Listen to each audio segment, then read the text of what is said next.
And there was even one that said I pulled him out of the alt-right pipeline. I was thinking to myself, like, in China? Yes. And I was like, oh, so you must have gone to college in America or something. He's like, no, born and raised Chinese. I was like, God damn, you got to fucking fix the goddamn firewall, brother. There's an alt-right pipeline in China that's unacceptable.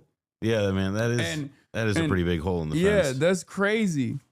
And there were also hella people that came up to me in Hong Kong being like, the Zoran interview that you did was so amazing. Like I couldn't believe how many people were tapped in Hong Kong. It makes more sense for Hong Kong, obviously, but there were people being like, we need a Zoran style candidate here. Nice to meet you. Big fan. Big fan of since COVID, and thank you for keeping out the alt-right pipeline. Bro, they got the alt-right pipeline out here? Or you live out here, or you? Yeah, born and raised. That's crazy. Holy, dude, American brain rot is so severe. That's insane. Yeah. Here. I'm gonna be honest. No more VPNs. They need to cut it out. No, you need to cut off internet access to America? They need to cut off internet Put the firewall up. Nope, put it up. Put it up. That's crazy. I mean, it's cool that like a lot of people, get to watch me, but that is crazy.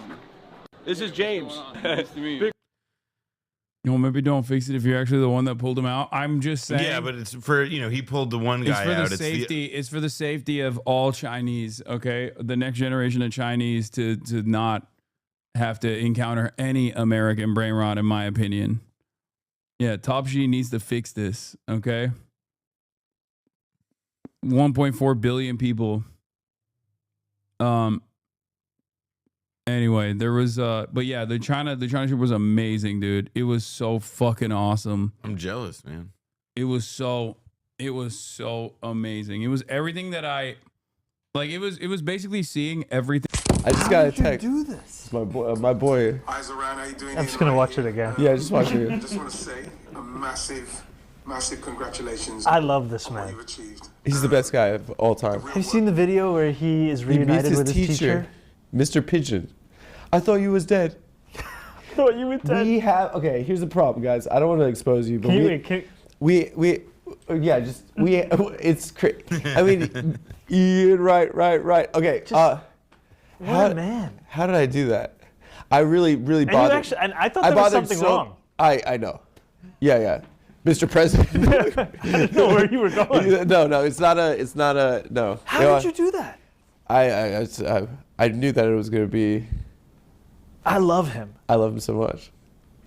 He's the best guy of all time. You know his background story? He was like working in a factory, and then he's like, I'm going to try one more time. Arsenal fans are the most annoying. Goddamn, there's already Arsenal haters. These are like the stories I would read when I was 17 and on the B team of a travel team in New York City. What did you play? What position did you play?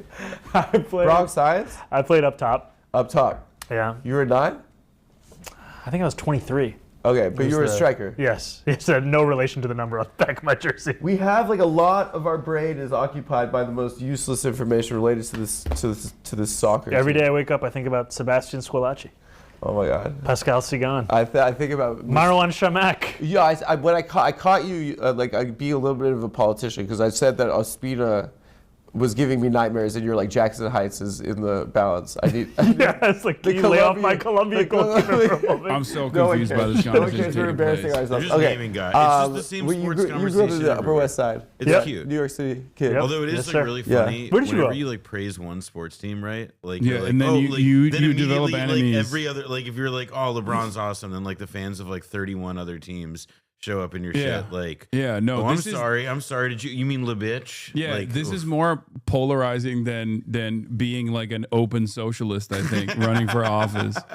Yeah, there's mad people even in my chat. They're like, oh, fuck the Gooners. Arsenal fans are the ultras of the world. They're so annoying. It's that combined with like all the people in your like chat who are like, oh, a sports ball? Really? A sports ball in my politricks? Adam is incredibly shut your bitch ass up, nerd, and let the jocks talk on the screen.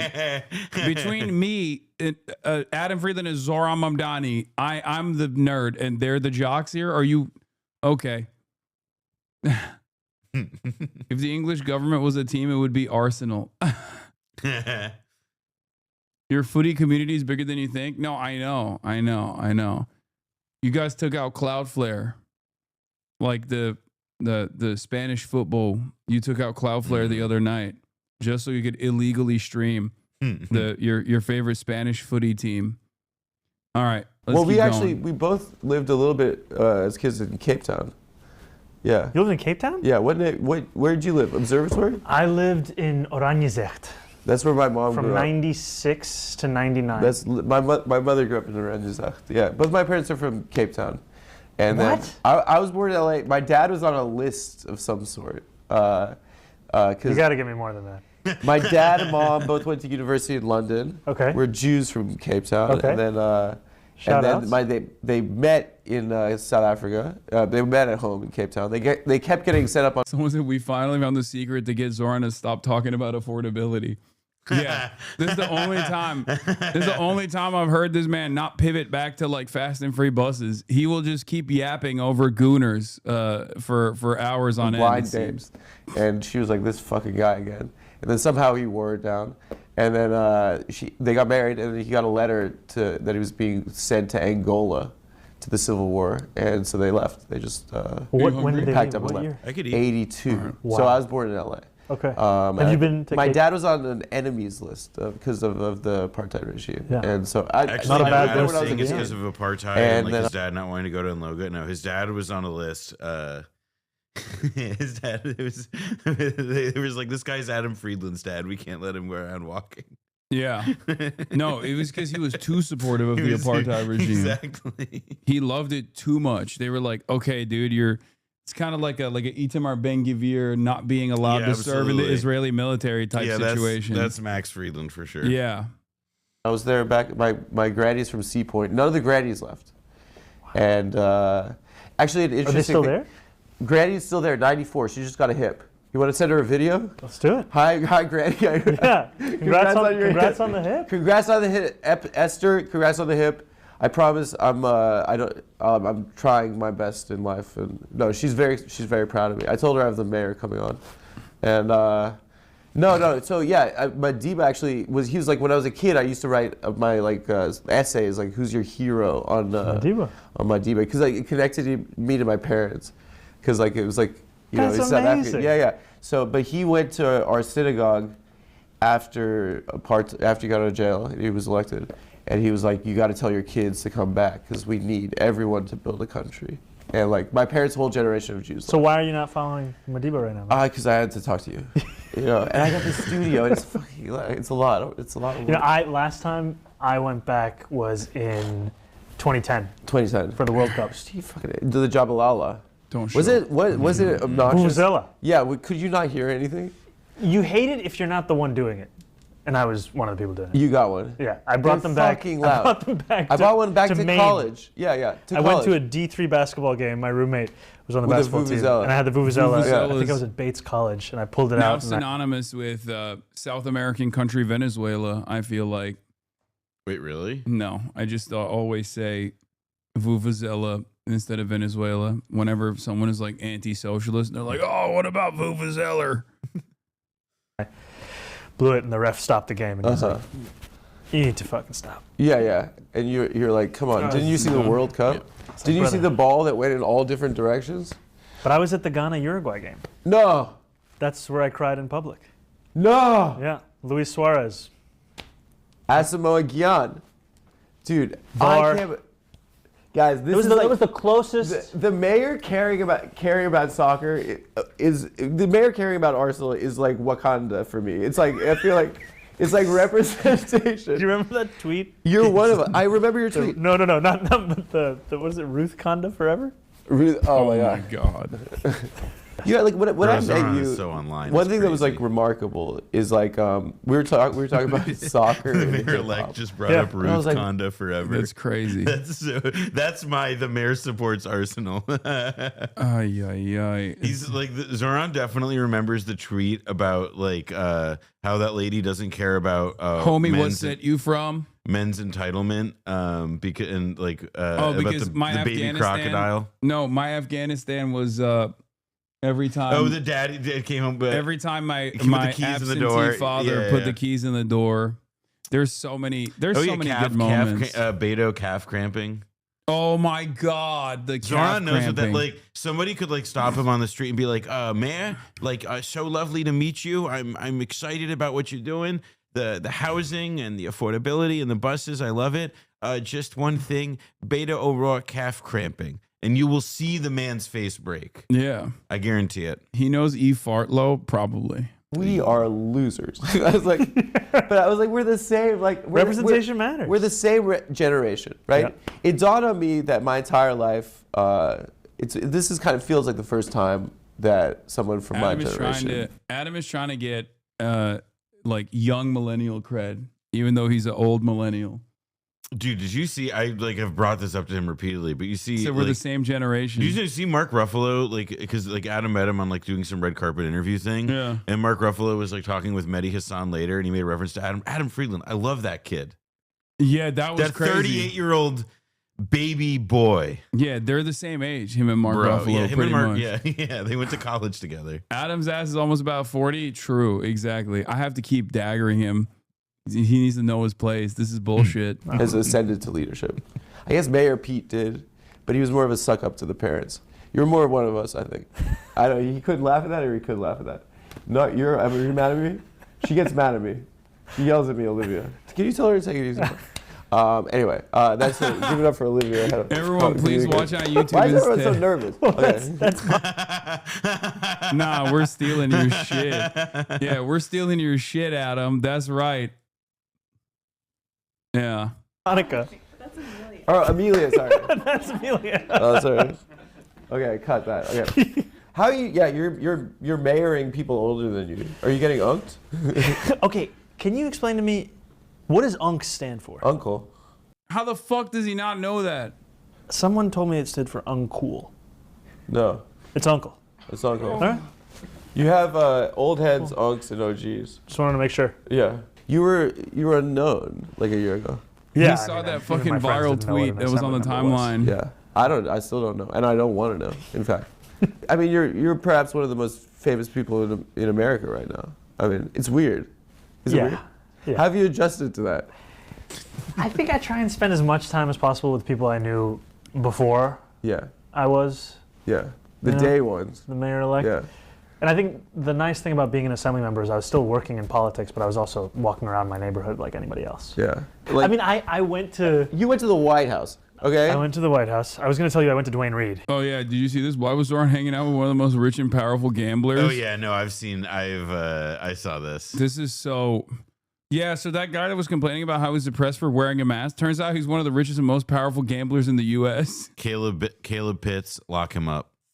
That's so Get him out of here. I can't believe people operate like this.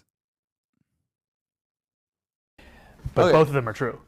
Okay, let's start on the Duane Reade. Okay, start on the Duane Okay, Reade. yeah. We went in there, Yeah. pick up something from the apartment. Yeah. This guy in front of us has a pack of condoms and breath mints. And he turns around and he goes, Mr. Mayor. And he looks at my wife, he goes, Mrs. Mayor. Uh-huh. And that's our experience now at Duane Reade. Yeah, and That's life in Astoria. the condoms had. I don't know.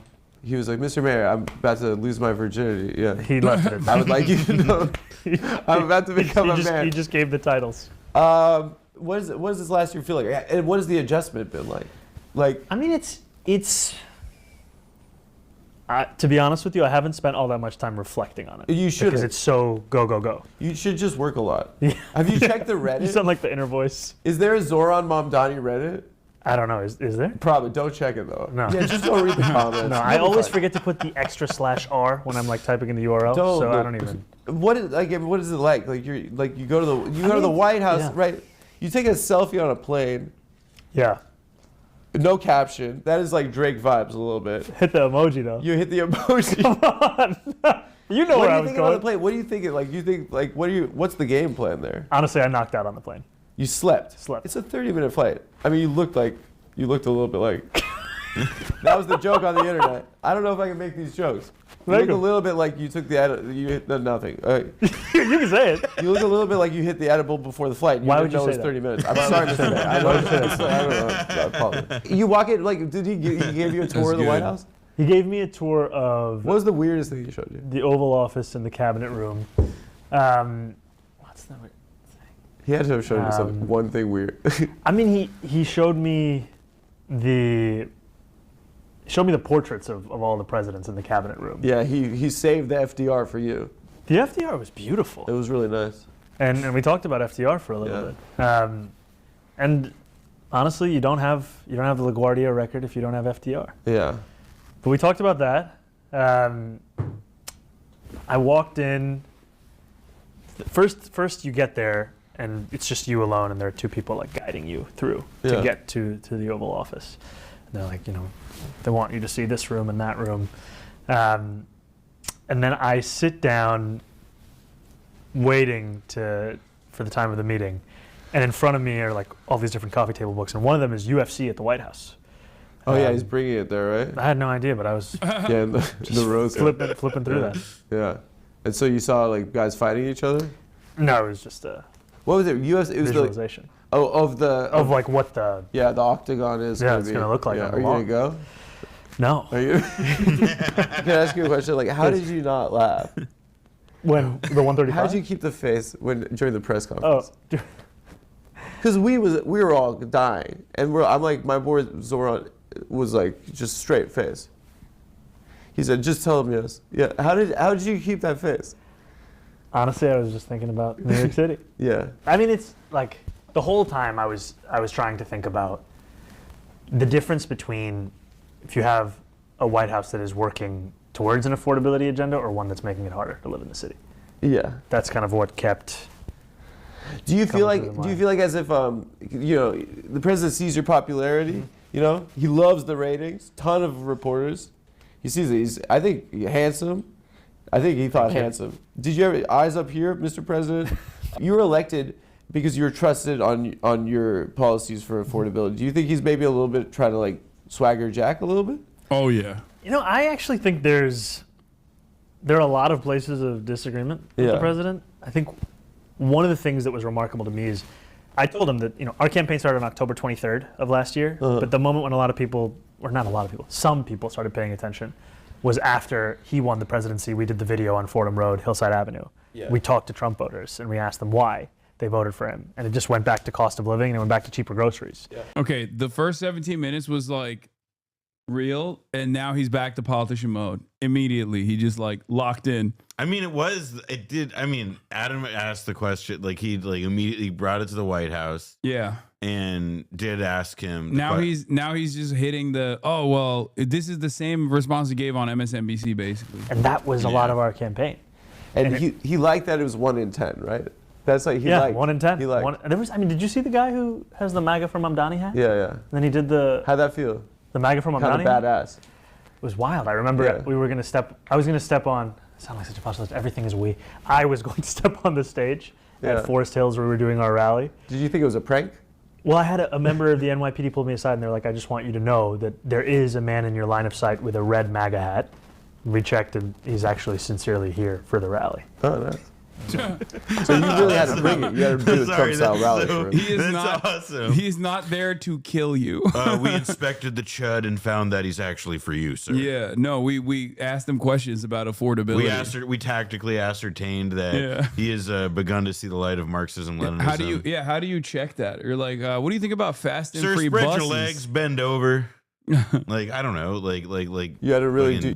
No, they were inspecting him. I'm telling you, they were asking him about his opinion on free childcare. You had to do YMCA.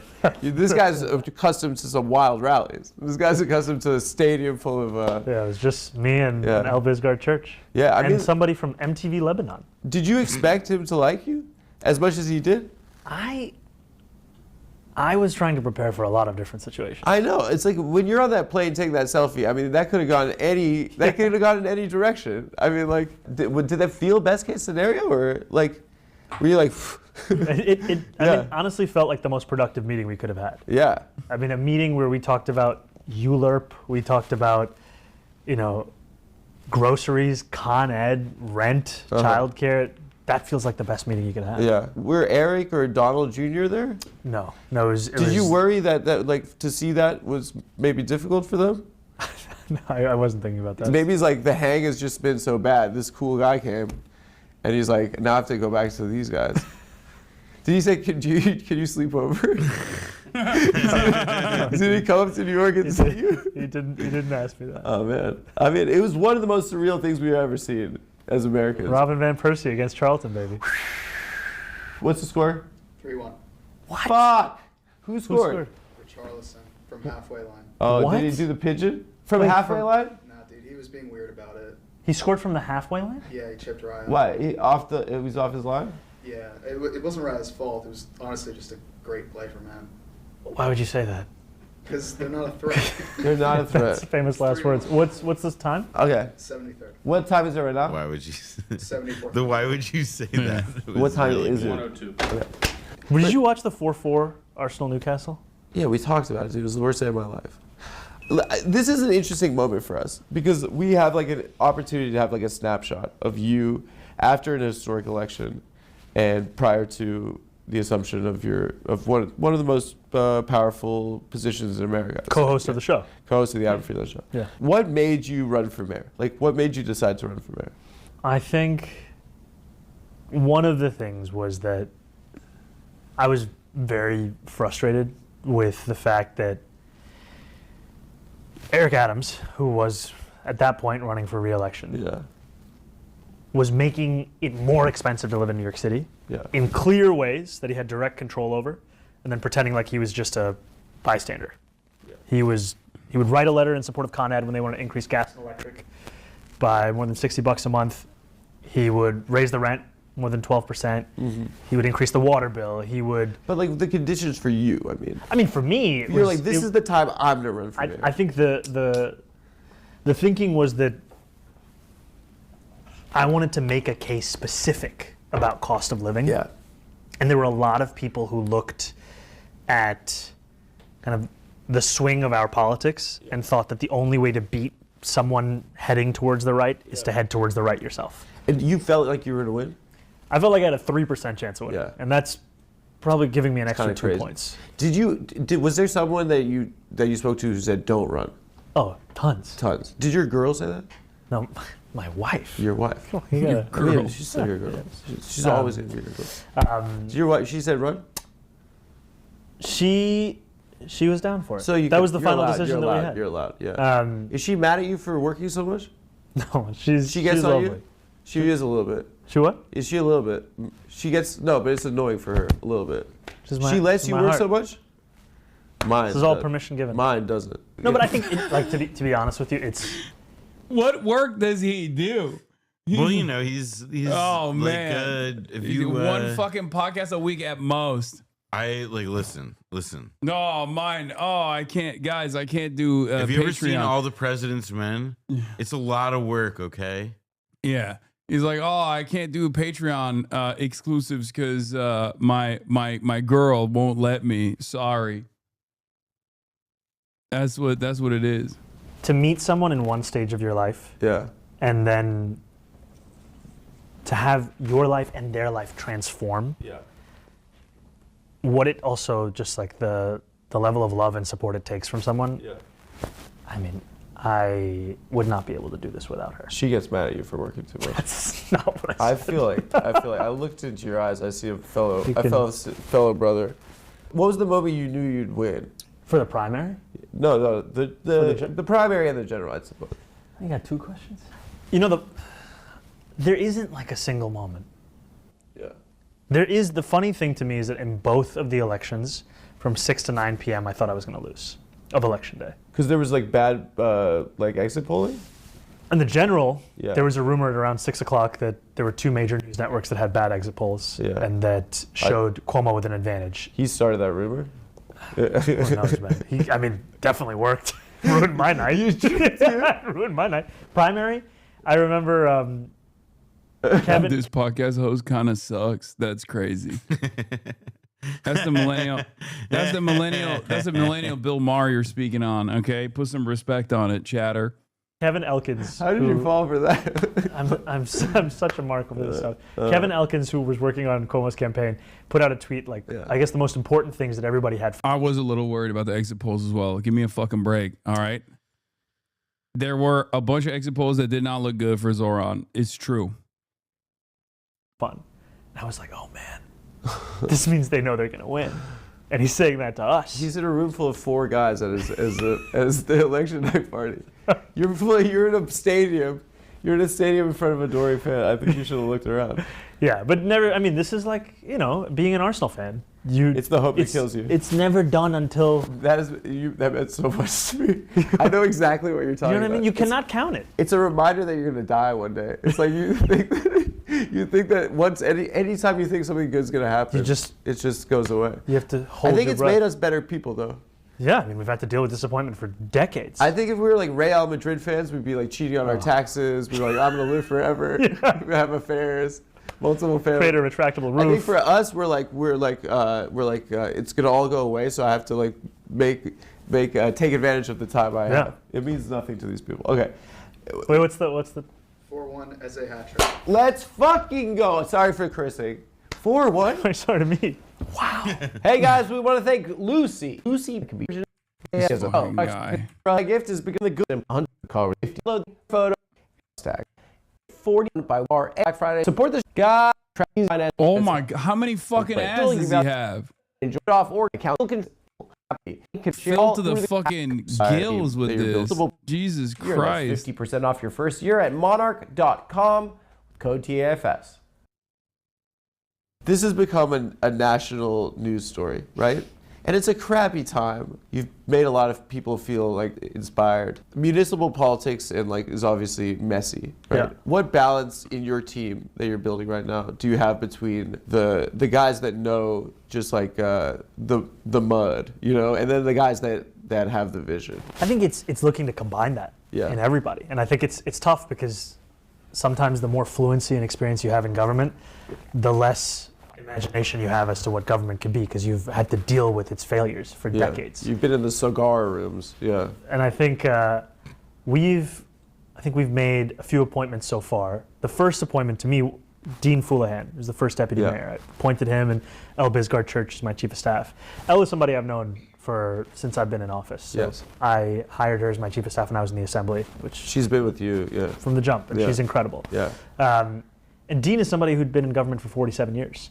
And he'd worked as a first deputy mayor before, he'd worked as the head of the budget before, he worked in Albany. And the thing that I love about him is that he's worked through all of that. And still, his orientation is, how do we make a no into a how when it comes to any political problem? And that's, a lot of people lose that the longer they work in government. Do you remember the night Obama won? Do you remember how what it felt like? We're like, America is different now. You feel like, to me, the first generational talent that's come out of the progressive side of politics. But what we saw was he wasn't prepared, that popularity didn't translate to legislative success. Did you take any notes? Adam Friedland is also one of the few people with this orientation that will ask this question to Zoran Mamdani, I think. Because no one on MSNBC is going to have this kind of perspective on Obama.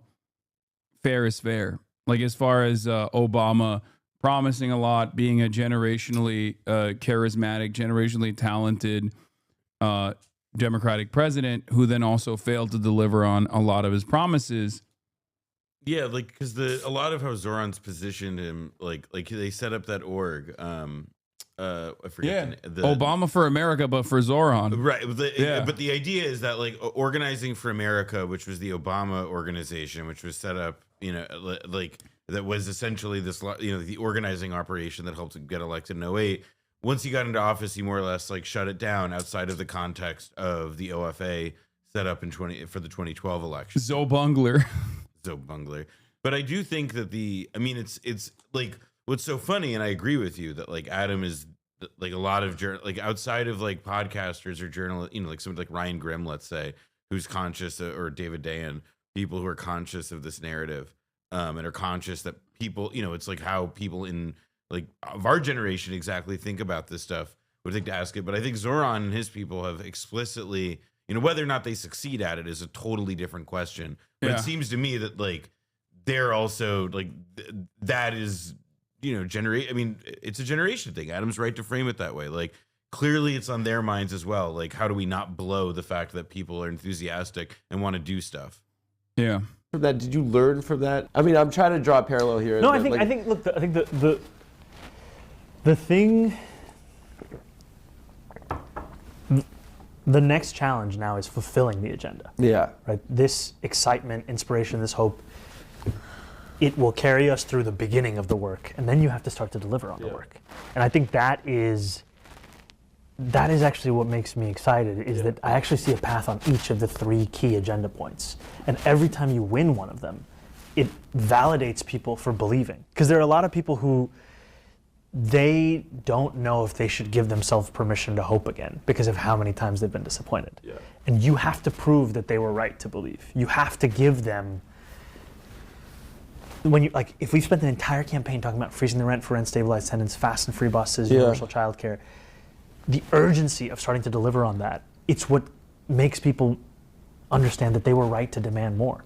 But is there a balance that you have to strike? Do you have to, like, those people that believe in you, do you feel like there's a necessity to kind of inoculate them to understand it's not going to be overnight, right? Yeah, and I think that you have to be honest about a timeline, and that, you know, I'm not going to tell anyone in the first 100 days we're achieving these 3 things. Yeah. But they have to be able to see that you are working towards it, and that you can actually deliver it while you're the mayor.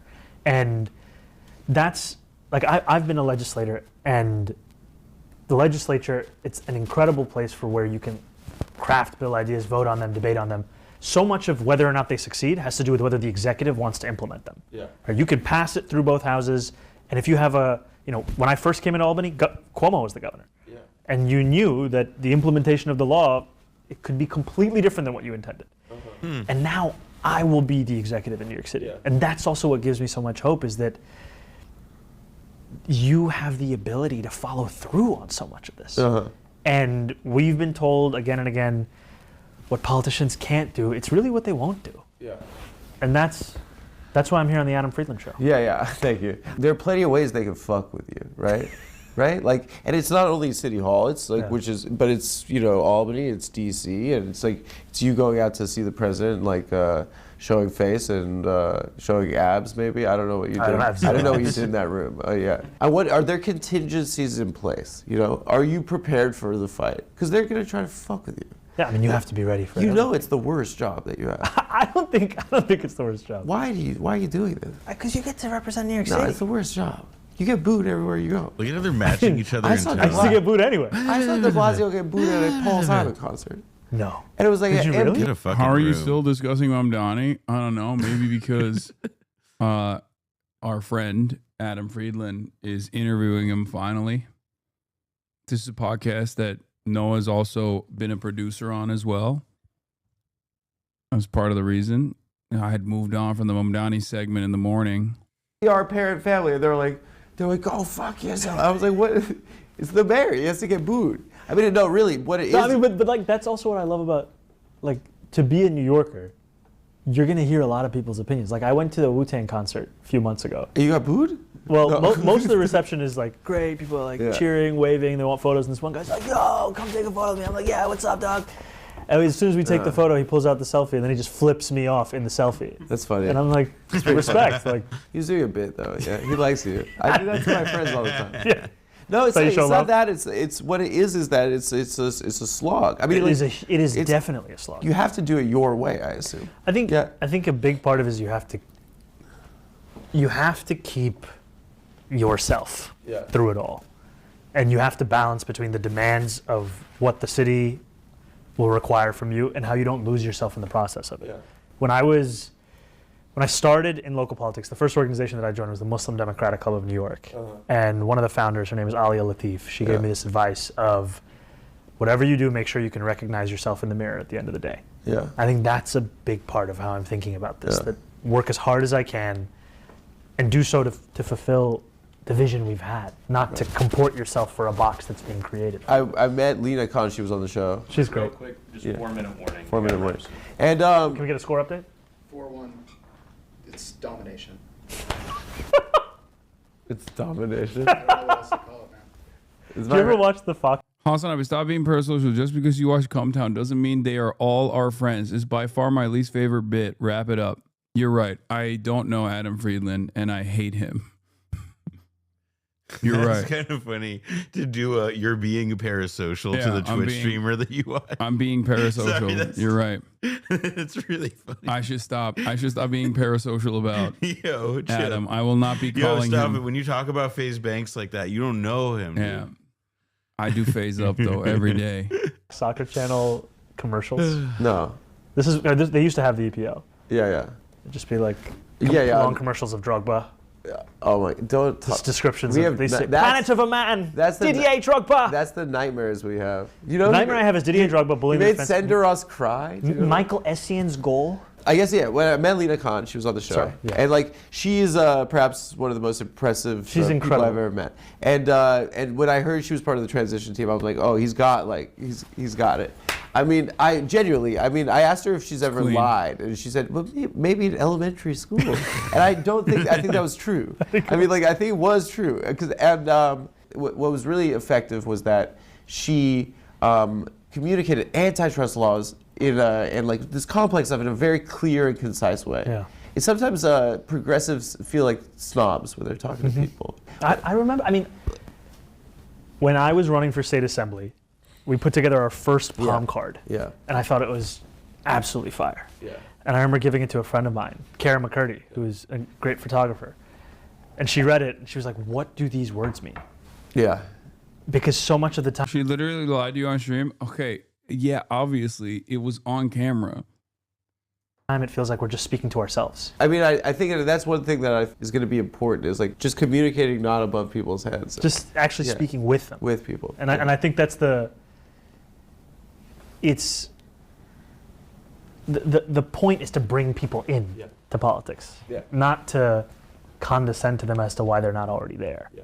And it's also just much easier being yourself. Yeah. When you're speaking to people and you're gonna get old, you think? Your face? Brother. You see them always, yeah. You're going bald already? What do you mean already? I've been going bald. What are you doing for it? I worry. No, you Did you do anything? Did you do like minoxidil? We could go to Turkey. I gave him that tip, by the way. In our first conversation, I was like, listen, I was also balding and I started doing finasteride and minoxidil. That's you go one place Turkey, I'll get not going right I go rhinoplasty, you go hair. Oh, you can't go. Why do you need? Yeah. You look great. Adam, we got a wrap. Okay, last question. This is just when I saw Lena, when I spoke to Lena, she said one thing that stuck with me. Yeah. And I said, like, the most powerful companies in the world, the most powerful people in the world, like, are pissed at you. She had like hundreds of op-eds in newspapers. No one knew what the fuck the FTC was, and her response to me was very impressive. It was like, she said, like, I said, did you ever clap back or anything? She looked like confused, and she was like, no, I just have to, like, I don't know, like, win the lawsuit. Let the work speak for itself. If you're getting pummeled in the press, like, how are you gonna keep your horse blinders on and just focus on the agenda? You know? I think you have to both be responsive, but I think she's right. There's two things she said about that experience that have really stayed with me. The first is that you always have to remember that the opinions that you're hearing, that especially from the wealthy and the powerful, they will always be amplified in a way that working people's are not. Yeah. And if you remember that context, you take that seriously, and you also don't think of it as surround sound in the way that it feels. Yeah. And part of that means getting out of the office, getting actually into New York City, speaking to people, asking them what they're thinking about, what they're worried about. And then the other thing is that every time you win in your agenda, it proves that people were right to believe in that agenda in the first place. Yeah. And you have to both be able to respond to this and never let it distract you from the work that you're supposed to be doing. Because if she wins that lawsuit, then that's the proof. And if we deliver on this agenda, that's the proof. And I mean, Bernie talks about the thing that people are afraid of is that the power of example. Yeah. That's what people are fearing. Not that we won't get it done, but that we will. Can you get him on, can you text him? Get him on the show. I don't have my phone's on me. You have his number though? You should. He's such a fucking cloud hound, dude. No, I got a text. That's Oh crazy. shit. I gotta give me the second time. Shit. Just in right again. Yes, Zoran. How No! I don't know if you No! and this and the Tash, but Hold on. Adam Look how handsome. I gotta go for the beginning. Look how handsome he is. together. Yes, Zoran. How are you? We my gotta go friend? Betsy's I now. don't know if you recognize me with this badge and this hair and the so Tash, cute. but We love Adam Hecky. told me that you guys were gonna watch the He's so derby stylish. together. We're not. You're right. You did tell him about minoxidil. Yeah. So, you know, I have all these trolls who'll hit me and they'll be like, are you just mad because you're male pattern baldness? I'm like, damn. What you got issues with that? I don't think it's there yet. But definitely, like when people say like racist stuff or the baldness stuff gets me. The racist stuff, I'm like, okay, you know. I mean, I got it What's because up? you told me to. Yeah, that's what I use. What is finasteride? It's see, I told you.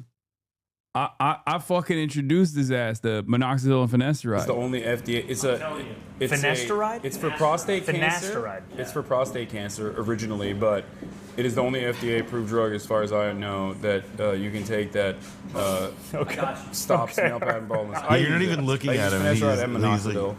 Damn, I just worry about this stuff. I don't do anything. Yeah, the more you worry about it, the worse it'll get. You think that's true?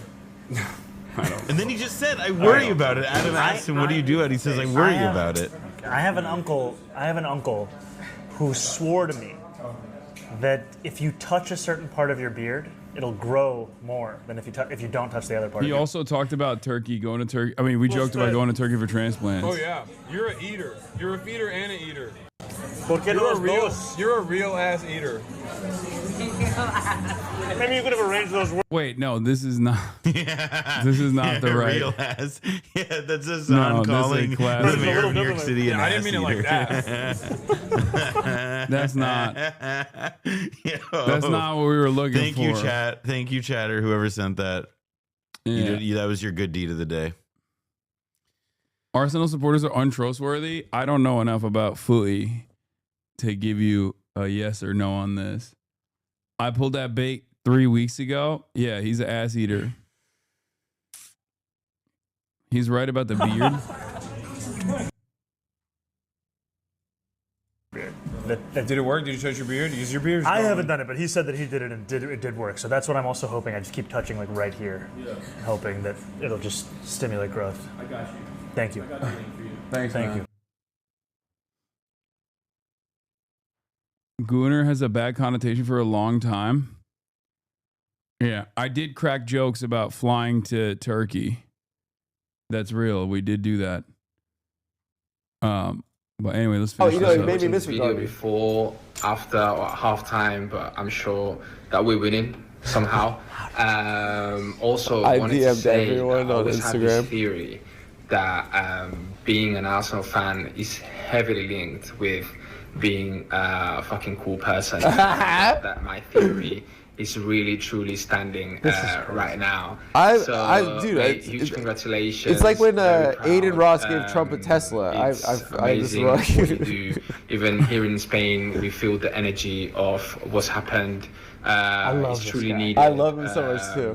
He was rapping. New York City needs right now, what the world needs right now, and The amount of people that came up to me in Hong Kong about Zohran Mamdani was insane. Really? Yeah. I was genuinely shocked at how many fans I have, like how many Chinese fans I have straight up in mainland China. Because there are mad people that would show up when we were live streaming. Thing that I have talked about in action. Like high-speed rail, insane development.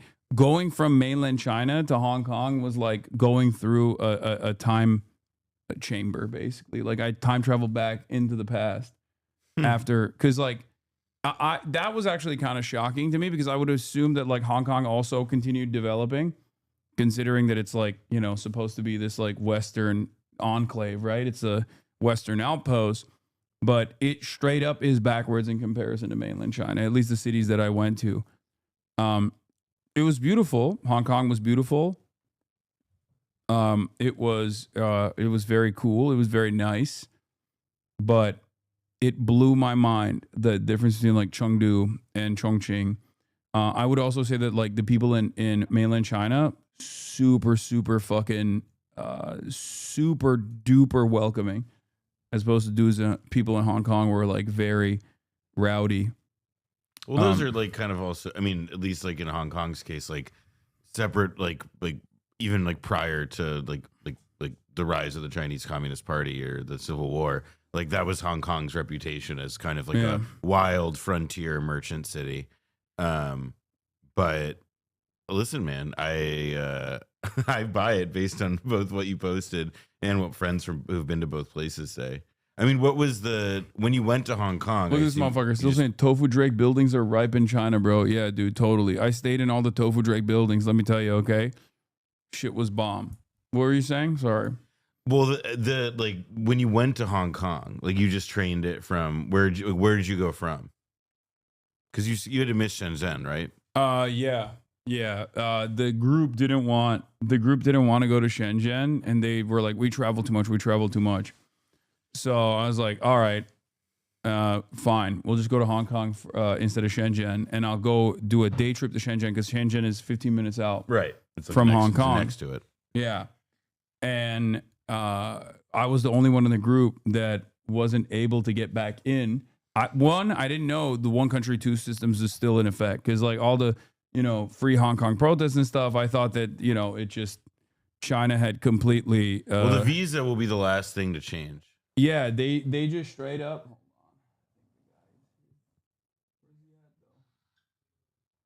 See him? Want me to check? No, hold on.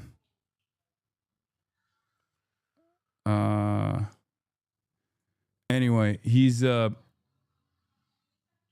was I gonna fucking say? No, he's not at the door. Yeah, Shenzhen is it was gonna be like a day trip. But I didn't realize that you need immigration. Like you technically are leaving mainland China in the eyes of the state if you go to Hong Kong. And they only had a 1 day. They only had a 1 day visa or single entry visa for me. I was the only person in the group that got a single entry visa. So I wasn't even able to go to Shenzhen. And I had all this stuff going on in Shenzhen where I was supposed to get on a flying car, go to one of the factories. And I was not able to do any of that stuff. Next trip. Yeah, but it's all good, Yeah, save more for the next trip. We're putting you in those like convertibles that can also become speedboats. Yeah, exactly. You probably had to take them to Hong Kong to teach them they don't want to go back. Yeah, I mean it was still Hong Kong's fun. Awesome. Shenzhen, yeah, people say is boring anyway. Like so I get that. Thank you. I get that part that is like people were like, I get why someone who hasn't encountered any of that stuff would want to not go there. But it was a long ass trip. Yeah, I'm glad we went to all the cities. Chengdu, Chongqing, Shanghai, Beijing. The Beijing portion of I think this is yours. Bueno. The Beijing portion of the broadcast also was like, it was a little bit too boring for the rest of the group, I think. But yeah, we needed to spend more time in Shanghai too. Like we didn't get to spend enough time in Shanghai. I can't believe there's still motherfuckers who do this. Look, didn't want to see the suicide nets at Foxconn. Like, keep coping, chatter. Didn't want to see the suicide. Yeah, keep coping. Oh shit, we don't have a what, silverware? Yeah, hold on. Hey, can you give me silverware? Thank you. Oh no, but here. Thank you. I was just joking. Oh, all right. Sure. I mean, that is like probably that is like in the CIA official copy pasta handbook. Yeah, no, the dude, people for thought, the CIA. People thought even like non-haters thought that I was doing a paid trip. Like they thought I was doing a sponsored trip by the government or something to China. I definitely saw some editors from Tablet or something saying stuff I to that wish, effect. dude. I fucking wish, brother. Oh my god, I wish I had motion like that. That would be so sick. I couldn't even get back into the fucking country. I had a single entry visa. How the fuck does that work? The government was like a one and done. They were like, yeah, you can come in one time to do a propaganda tour of China.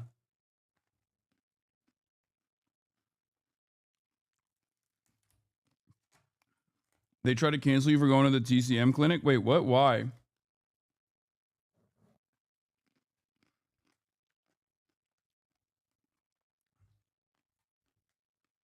Yeah. Also, how does that work? I thought I was imprisoned by the Chi-Com. You know, mad people initially, after the flag raising ceremony, everyone was like, "Oh, he's getting imprisoned. Oh, look at a socialist getting a taste of his medicine." You know, socialists seeing real socialism in action. Oh, doesn't like it now. To actually, he's getting paid by the government. Well, going from the government arrested you to the government's paying for you. I mean, that exact arc, not with the Chinese government necessarily, but that exact arc has happened before. What? Going from being arrested by the government to being a sponsor? Yeah, and vice versa. Yeah. I think that could be a fun arc for you. Yeah. That's me. Punished Hasan. Dude, we'll actually get a 10-year. All of their visas are 10-year tourism visas. If you get, I don't think it's a 10-year though. It's like a 2-year or something. But they have tourism visas. Mine was a single entry for 2 years. So once you enter once, it burns. But I'm gonna get another one when I go back. You should also see. I mean, Vietnam would be interesting. Yeah, I really want to go to Vietnam. Yeah, I mean, Vietnam is awesome. I love Vietnam. Love Cambodia. But I would be really curious to get your impression, like how you would compare the two, because the countries resemble each other in a lot of ways, but there are, from my understanding, like some substantial differences in like how they feel and what the like. I mean, one of the things something that I experienced in Vietnam that was very disorienting for me was going from the center of Ho Chi Minh City to then, villages that looked more or less like how they did 50 years ago. Yeah. Obviously there are like some differences in terms of like roads or whatever, but life looks a lot similar. And it's just so close to like a kind of like human density, like the distance between the two, like how little it was, just like a few miles. I think that's how it is with China too, though. Yeah, that's what I was asking. Like it blew me away. As soon as you leave the cities, as soon as you leave like the tier 1 cities, when you're on the train and you look outside, you see that, like, you see at the precipice of the tier 1 cities, you see like a clear-cut difference in modernity. From what I understand, even with like even with like rural parts of China, they have definitely done. Have Noah confirmed that Vietnam has the hammer and sickle everywhere, unlike China? Do they have the communist symbols everywhere in Vietnam? I mean, you see like, I remember seeing party iconography and stuff, but like, yeah, I mean, but like in the context of like development programs, like not, I mean, and like the way that like land, like that I can tell development hands there and like land, I guess like not auctions, but like you can see how they announce communities and how they position it as like parts of this, like how they brand these initiatives as part of the state, like, and the Communist Party of Vietnam is there. But also I think when I went to Vietnam, it's like, it's at a time of some transition. And like when we went in the regions we went to as well, it was also like a lot of like it was like a lot of the most like the things with most iconography in them, the things with like the most number of like hammer and sickle or even Vietnamese flags, were the sites that we saw tied to like commemorating like massacres of Vietnamese people or sites of conflict from the American War. But I mean, in Ho Chi Minh City, and I mean, it's not like, or even Hanoi. I mean, Hanoi is the capital. Definitely, you see more of it for sure. But even there, like these are kind of like tourist districts and very developed, and it's just not that present. Hanoi is cool. Yeah, yeah. They just had a huge celebration that makes total sense, where you would see like in Vietnam a commemoration of the end of the war and the unification. Yeah, a major defense parade. Has no one seen this brain rot? Have you seen this? Oh, well, I know the Charlie Kirk song, and I know what Osu is, so I can figure out what's going on. This is brutal.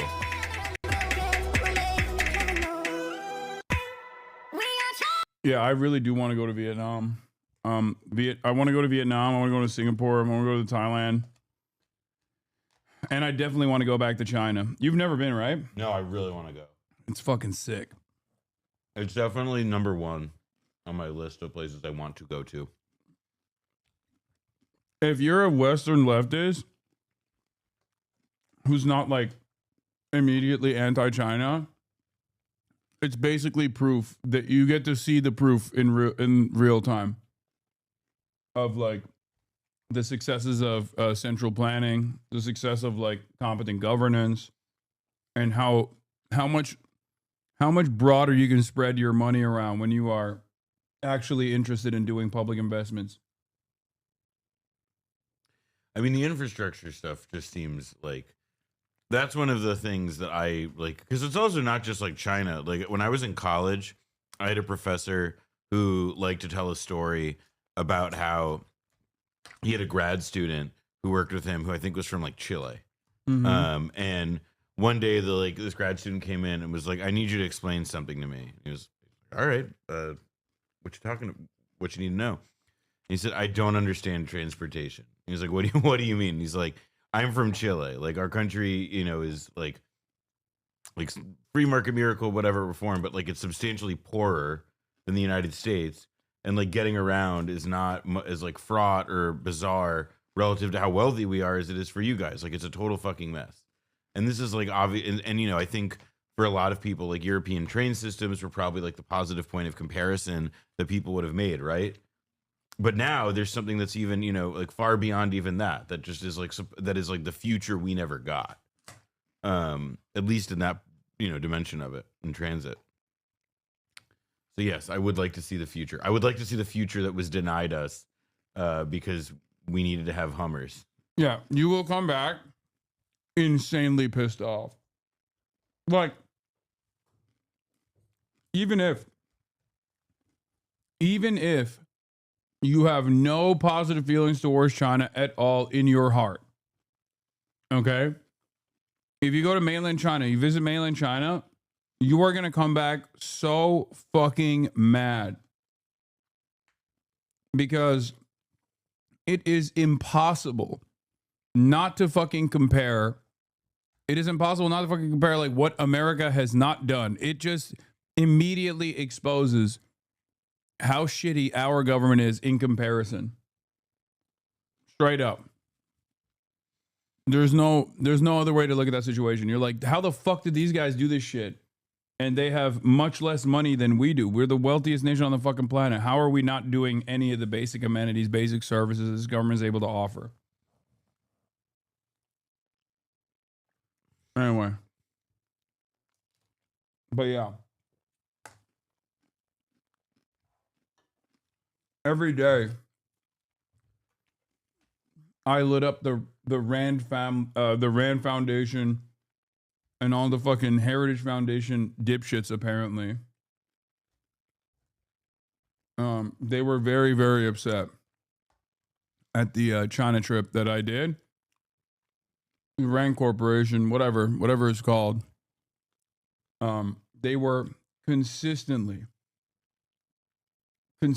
fucking talking about it. Consistently talking about China's foreign, how I was doing propaganda for China and how it was unacceptable. Apparently, including the thing that I posted. Where's the Drew Pavlov tweet, chatters? I mean, he was the number one like angry person. I don't even know how I mean, his life sucks. Yours rocks. That one's not hard. I can't even see his shit because I fucking blocked his ass. So I can't. So annoying. Yeah. Yeah, this one was funny. Literally burn in hell, Hasan. Oh man, no, that's awesome. You think he thinks this is a real photo? Yes, he does. And then but then somebody pointed out to him it's not real, and he's like, I don't care. He's like, it's actually, he's one of those guys who like he gets caught in the thing. And so he's like, that actually, because I could have believed it's real. Yeah, this says a lot about you that I thought it was real. Exactly. I took one with Mao too. Yeah. Well, I mean, look, it's he really thought that was real. God, he's stupid.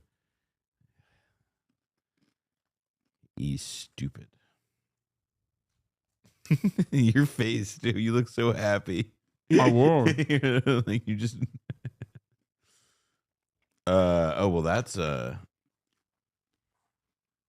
creepy. Yeah, I mean, it's not surprising. People do agenda peace, but hate for you, yeah. I mean, the cope has changed though, and I think it's a testament to the success of China because the cope went from, oh, all their cities are fake, they're all ghost cities, to, oh, well, their tier 1 cities are really nice and much nicer than ours. But how about going to the rural areas? And I guess in the next 10 years, they're going to be like, okay, their rural areas are much nicer than our rural areas, but how about this or that? They need to find a new thing.